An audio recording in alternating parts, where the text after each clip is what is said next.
ओम त्र्यंबकं यजामहे सुगंधिं पुष्टिवर्धनम् उर्वारुकमी बंधना मृत्युमोक्षे यमामृता. श्री शिवाय नमस्तुभ्यं. हर हर महादेव. नमस्कार मैत्रिणींनो. कार्तिक अमावस्या. कार्तिक अमावस्येच्या दिवशी कार्तिक महिना संपून मार्गशीर्ष महिन्याची सुरुवात होणार आहे. प्रत्येक महिन्यामध्ये अमावस्या तिथी येते आणि प्रत्येक अमावस्येचे महत्त्व हे देखील वेगवेगळे असतात. कार्तिक महिना हा अतिशय शुभ आणि महत्त्वाचा असून ही कार्तिक अमावस्या देखील तितकीच महत्त्वाची मानली जाते. कारण या कार्तिक अमावस्येनंतर पवित्र असा मार्गशीर्ष महिना या कार्तिक अमावस्येचा प्रारंभ 19 नोव्हेंबरला सकाळी 9:43 सुरू होणार आहे आणि समाप्ती 20 नोव्हेंबरला दुपारी 12:16 होणार आहे. तर उदय तिथीनुसार 20 नोव्हेंबरला कार्तिक अमावस्येचे स्नान, दान, श्राद्ध, तर्पण यासारखे विधी केले जातील. कारण उदय तिथीनुसार ही कार्तिक अमावस्या 20 नोव्हेंबरला साजरी केली जाणार आहे. तसेच कार्तिक अमावस्येला आपण जे काही उपाय करणार आहोत तर हे उपाय तुम्ही 19 नोव्हेंबरला म्हणजे बुधवारी किंवा 20 नोव्हेंबरला गुरुवारी या दोन्ही दिवशी करू शकता. जितके महत्त्व दिवाळीच्या अमावस्येला दिले जाते तितकेच महत्त्व या कार्तिक अमावस्येला सुद्धा दिले जाते. विशेष करून ही कार्तिक अमावस्या तिथी पूर्वजांना समर्पित आहे असे मानले जाते की या अमावस्येच्या दिवशी पूर्वज पितृलोकातून पृथ्वीवरती येतात आणि त्यांच्या कुटुंबातील सदस्यांच्या घरी येतात. म्हणून या दिवशी श्राद्ध, तर्पण, पिंडदान केले जाते. पूर्वजांच्या आत्म्याला शांती मिळते. ज्यांच्या पितृदोष आहेत त्यांनी या अमावस्येच्या दिवशी त्यांच्या पूर्वजांच्या संबंधित काही उपाय जे आहेत ते नक्कीच करावे, ज्यामुळे पूर्वजांचा आशीर्वाद हा प्राप्त होतो. तसेच या कार्तिक अमावस्येला कुलदेवीची देखील पूजा करावी असे आपल्या धर्मशास्त्रामध्ये सांगितले आहे. अमावस्या तिथी ही माता लक्ष्मी आणि भगवान विष्णू यांना समर्पित आहे. त्यामुळे या अमावस्येच्या दिवशी त्यांची देखील पूजा केली जाते. धार्मिक दृष्टीने कार्तिक अमावस्या ही अत्यंत महत्त्वाची तिथी असल्यामुळे या दिवशी काही प्रभावी उपाय आणि सेवासुद्धा केल्या जातात.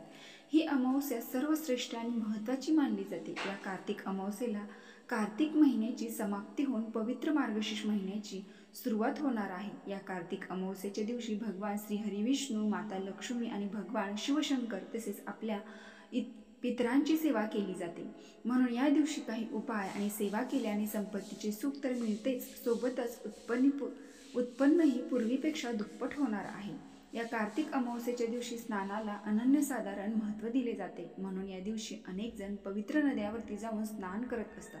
परंतु सर्वांनाच या दिवशी पवित्र नदीवरती जाऊन स्नान करणे शक्य होत नाही आणि म्हणून घरच्या घरीच आपल्याला अंघोळीच्या पाण्यामध्ये ही एक वस्तू टाकायची आहे.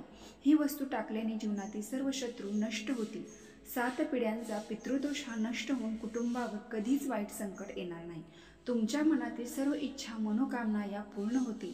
कार्तिक अमावस्येला तुम्ही काहीच नाही केलं तरी चालेल. तर अशी कोणती वस्तू तुम्हाला अंघोळीच्या पाण्यामध्ये टाकायची आहे त्याबद्दलची संपूर्ण माहिती आज या व्हिडिओमध्ये मी तुमच्यासोबत शेअर करणार आहे. त्यामुळे तुम्ही हा व्हिडिओ स्किप न करता शेवटपर्यंत नक्की पहा. तुम्हाला जो उपाय सांगणार आहे तर हा उपाय आपल्याला कार्तिक अमावस्येच्या दिवशी म्हणजेच गुरुवारी करायचा आहे.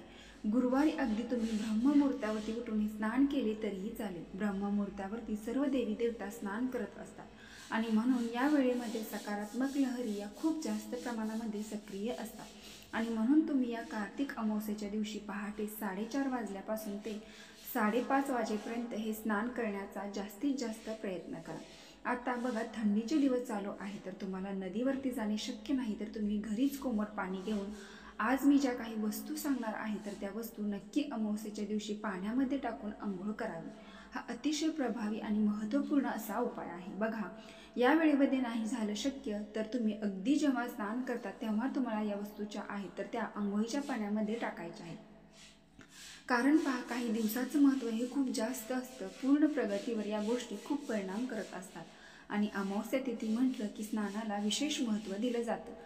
म्हणूनच तुम्हाला हा जो उपाय आहे तर हा आवर्जून करायचा आहे. घरातील अगदी लहान मुलांपासून ते मोठ्यापर्यंत सर्वांनी ही वस्तू जी आहे तर ती अंघोळीच्या पाण्यामध्ये टाकून तुम्हाला अंघोळ करायची आहे. बऱ्याच वेळा कष्ट आणि मेहनत करूनही आपली इच्छा पूर्ण होतेच असं नाही आणि म्हणून आपल्या कष्टाला, मेहनतीला यश मिळावं, आपल्या सर्व इच्छा, मनोकामना पूर्ण व्हाव्यात यासाठी आपल्याला हा उपाय जो आहे तर तो कार्तिक अमावस्येच्या दिवशी करायचा आहे. तसेच तुमच्या जीवनामध्ये एखादा शत्रू असेल, शत्रू हा गुपित असेल किंवा शत्रूचं नाव तुम्हाला माहीत आहे, शत्रू तुमच्यावर समोरून वार करत आहे, तुमच्याशी भांडण करत आहे किंवा एखादा शत्रू गुपित आहे तर तुम्हाला माहीत नाही, परंतु तुमच्यावरती गुप्त वार करत आहे आणि शत्रूमुळे तुमच्या आयुष्यातही काही अडचणी येत असतील, शत्रूमुळे तुमची प्रगती थांबत असेल तर असा शत्रुदोष नष्ट होण्यासाठी देखील हा उपाय खूप प्रभावी मानला जातो. जेव्हा ही वस्तू आपण अंघोळीच्या पाण्यात टाकतो तेव्हा आपल्याला शरीर हे शुद्ध होत असतं, शरीर हे पवित्र होत असतं. तसेच बऱ्याच वेळा आपण आपल्या घरातून एखाद्या ठिकाणी जात असतो बाहेर, आणि जेव्हा आपण बाहेर जातो तेव्हा ती जागा ही शुद्ध चांगली नसते, त्या जागेवरती काहीतरी वाईट विपरीत घटना ज्या आहेत तर त्या घडलेल्या असतात आणि आपण तिथे जाऊन थांबत असतो. आणि जेव्हा आपण तिथे जातो तेव्हा तिथे जी नकारात्मक ऊर्जा असते, वाईट शक्ती असते, तर ती आपल्यामध्ये प्रवेश करत असते आणि आपण तसंच घरामध्ये असतो. ती नकारात्मकता ही आपल्या घरामध्ये सुद्धा प्रवेश करत असते आणि यामुळे आपल्या घरामध्ये समस्या ज्या आहेत तर त्या येत असतात.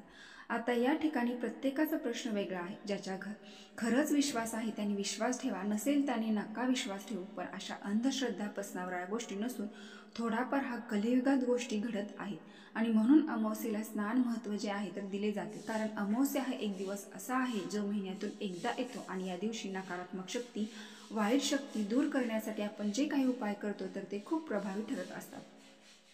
आता हा उपाय करण्यासाठी तुम्हाला या अमावस्येच्या दिवशी सकाळी लवकर उठायचं आहे. उठल्यानंतर ना तुम्हाला एका वाटीमध्ये मीठ घ्यायचं आहे. जर ही वाटी काचेची असेल तर अतिउत्तम, नसेल तर तुम्ही स्टीलची वाटी घेतली तरीही चालेल. त्या वाटीमध्ये तुम्हाला मुठभर मीठ घ्यायचं आहे आणि ही मिठाची वाटी आपल्या घरातील प्रत्येक व्यक्तीकडून तुम्हाला डोक्यापासून ते खाली पायापर्यंत 7 वेळा उतरवून घ्यायची आहे. यानंतर ही मिठाची वाटी आहे तर ती आपल्याला आपल्या बाथरूममध्ये ठेवायची आहे आणि घरातील प्रत्येक व्यक्तीने त्या मिठाच्या वाटीतून चिमूटभर मीठ घेऊन आपल्या अंघोळीच्या पाण्यामध्ये टाकायचं आहे. त्याचबरोबर पाण्यामध्ये फक्त वाळलेला छोटासा तुळशीचा तुकडा टाकायचा आहे. नाही टाकला, फक्त फिरवून घेतला तरी सुद्धा चालेल. कारण शिवमहापुराण कथेत असे म्हटले आहे की जेवढ्या सोमवती अमावस्या पडतात, शनी अमावस्या पडतात, त्या सर्व अमावस्याचे पुण्यफळ त्या व्यक्तीच्या खात्यामध्ये जमा होते असे म्हटले जाते. सोबतच तुम्हाला या अंघोळीच्या पाण्यामध्ये थोडीशी तुरटी टाकायची आहे. तुरटी आपण पाणी स्वच्छ करण्यासाठी वापरतो, परंतु अमावस्येच्या दिवशी जर आपण अंघोळीच्या पाण्यामध्ये तुरटी टाकली तर आपल्या शरीर जे आहे तर ते शुद्ध होत असतं, पवित्र होत असतं. त्याचबरोबर आयुर्वेदिकमध्ये सांगितले आहे की तुरटी ही आपल्या शरीराला, आपल्या स्किनला थंडीच्या दिवसामध्ये एक प्रकारचं मुलायम असे करते. म्हणून तुरटी थोडीशी बारीक करून टाकली तर चालेल किंवा एक छोटासा खडा तुम्ही टाकला तरी सुद्धा चालेल. यानंतर ना पुढची वस्तू आहे ती म्हणजे काळी तीळ. जर तुम्हाला पितृदोष लागलेला असेल, पितृदोषचा त्रास असेल तर चिमूटभर काळे तीळ तुम्हाला अंघोळीच्या पाण्यामध्ये टाकायचे आहेत. यामुळे प्रखर पितृदोष आहे तर तो दूर होत असतो. कारण तीळ हे पितरांना अत्यंत प्रिय आहे आणि जेव्हा आपण अंघोळीच्या पाण्यामध्ये तीळ टाकतो तेव्हा पितृदोष आहे तर तो दूर होत असतो. तसेच या दिवशी आपण पवित्र गंगेवरती जाऊन स्नान करू शकत नाही, परंतु घरच्या घरीच तुम्ही अंघोळीच्या पाण्यामध्ये 1 चमचाभर गंगाजल टाकायचं आहे.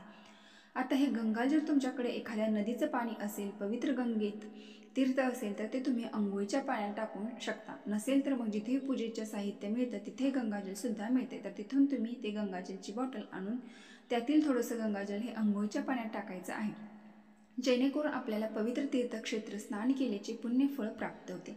त्या दिवशी हे पुण्य प्राप्त होते, वैकुंठाहून मोठे पुण्य आहे. तसेच या अमावस्येच्या दिवशी योगायोगाने गुरुवार सुद्धा आलेला आहे, त्यामुळे थोडीशी हळद सुद्धा अंघोळीच्या पाण्यात टाका. कारण हा दिवस माता लक्ष्मीला समर्पित असतो आणि लक्ष्मीला हळद प्रिय आहे. हळद आपण अंघोळीच्या पाण्यात टाकली तर आपले शरीर शुद्ध होतं.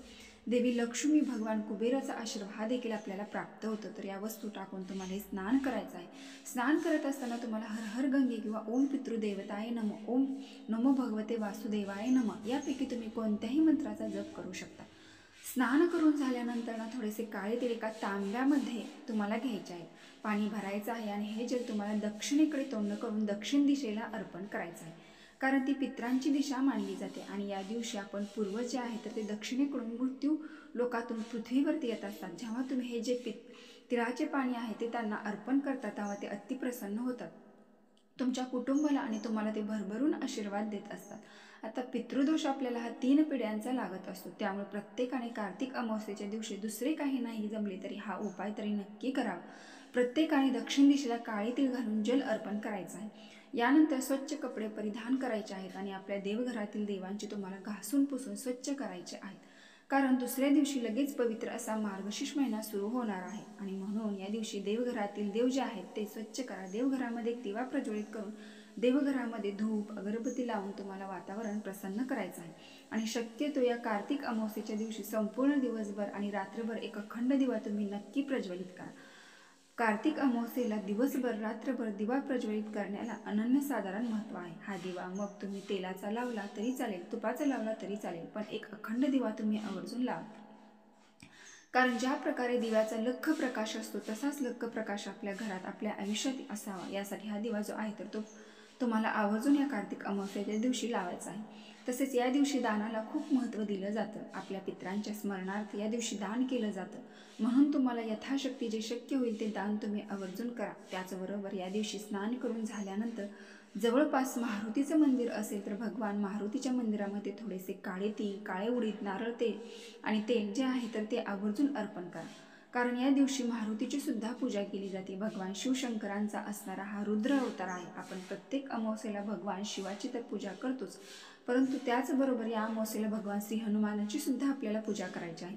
त्याचबरोबर प्रत्येक स्त्रियांनी अमावस्येच्या दिवशी म्हणजेच प्रत्येक अमावस्येच्या दिवशी सकाळपासून तांदळाने भरलेली वाटी घराच्या मुख्य उंबरठ्यावर उजव्या बाजूला ठेवावी आणि दिवसभर अशीच ठेवल्यानंतर संध्याकाळच्या वेळेला म्हणजेच प्रदोष काळामध्ये सूर्य बुडण्याच्या वेळेला आपण त्या वाटीवरती कापूर ठेवून तो प्रज्वलित करावा.